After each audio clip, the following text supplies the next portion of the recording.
तो आज हम बात करेंगे एक पैटर्न टेस्ट की, जेनेट, जो कि आईजीनोमिक्स का पैटर्न टेस्ट है। एंड जैसे it's a Genet by ness, जैसे प्रीवियसली वीडियोस में we talked about ness testing कि नेस टेस्टिंग क्या है, क्यों ज़रूरी है, and how important it is and how sensitive it is. So Genet testing जो है basically it's most comprehensive test, non invasive test कि आपके पास ऑलरेडी इट्स चेकिंग और screening the complete chromosome number of foetus and same 10 to 11 weeks के बाद किसी भी टाइम ये टेस्ट परफॉर्म हो सकते हैं। उसके अलावा जो जेनेट का एक ख़ास बात है that's they are testing for single gene disorders as well. जैसे we all know that Pakistan में single gene disorders is quite common, like thalassemia is extremely important और बहुत ज़्यादा केसेस होते हैं थैलेसीमिया के, मस्कुलर डिस्ट्रॉफी के। So initially we used to do कि थैलेसीमिया एंड इन टेस्टिंग के लिए we used to do CVS and amniocentesis, जो कि इन्वेसिव टेस्टिंग होते हैं एंड जिसमें आपके पास मिसकैरेज का ख़तरा भी पैदा हो जाता है कि फीटस को नुकसान पहुंचे during the sampling. So Genet testing जो है it's completely safe for mother and foetus both, as it's a non invasive testing and from mother blood आप बता सकते हैं कि फीटस में कोई एबनॉर्मेलिटी है else than the chromosomal abnormalities.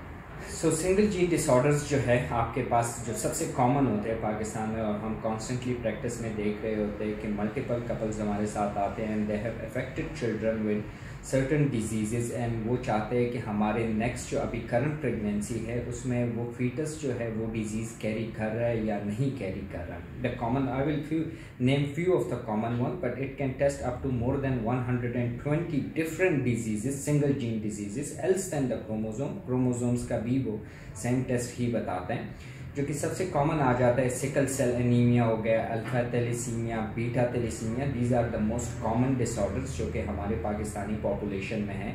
Else than that it can also tells us about the skin disorder like xeroderma pigmentosum, this is another disorder। उसके बारे में बताता है कंजेनिटल एड्रीनल हाइपरप्लेजिया है, ग्लाइकोजन स्टोरेज डिजीज़ हैं and even it can tell us about के foetus जो है सर्टन टाइप ऑफ डायबिटीज़ भी उनको रिस्क पे है या नहीं है। So it's a single test and the most comprehensive test जो कि आपको इन सारी डिजीज़ का जस्ट फ्रॉम मदर ब्लड आपके पास वो डिटेल दे देता है। एल्स देन दैट आपके पास मस्कुलर डिस्ट्रॉफीज के जितने भी टाइप्स है लाइक स्पाइनल मस्कुलर एट्रोफी भी आ जाता है उसके अलावा, and so just in a single test you can tell all these कि आपके फीटस में ये बीमारियां होंगी या नहीं होंगी। You can screen it at as earliest as 10th week और 11th week of pregnancy and these diseases जो है इनका आपको अल्ट्रासाउंड नॉर्मल रूटीन जो अल्ट्रासोनोग्राफीज होते हैं उनमें आप ये नहीं बता सकते, but this test can tell you the complete detail of the foetus that either they are affected from certain genetic mutation या वो नॉर्मल है। So this is the most comprehensive and patent test by iGenomics। So ये this test is extremely important. अगर किसी की भी family में history हो of all of these disease जो कि सिंगल जीन डिसऑर्डर्स होते हैं एंड आइदर उनकी फर्स्ट प्रेगनेंसी हो या सेकंड प्रेगनेंसी हो, they can and they want to know more about the fetus just to take care of the child after birth, or the doctor can take a decision upon the abnormality, which type of abnormality is the fetus carrying। So आपके पास एक बहुत important हो जाता है even in the symptomatic treatment of the fetus as well। Even आपके पास ये बहुत important हो जाता है, डॉक्टर को भी इंफॉर्मेशन पास ऑन हो जाती है ताकि वो आफ्टर बर्थ बच्चे का बेहतर केयर कर सके एंड जो चीज़ें सिम्टोमेटिकली रिक्वायर्ड होती है ताकि उनको डायरेक्टली ट्रीटमेंट्स एंड केयर वो स्टार्ट कर सके। So that is quite important and this should be done at least in every pregnancy regardless of age, regardless of male factors, regardless of the previous history,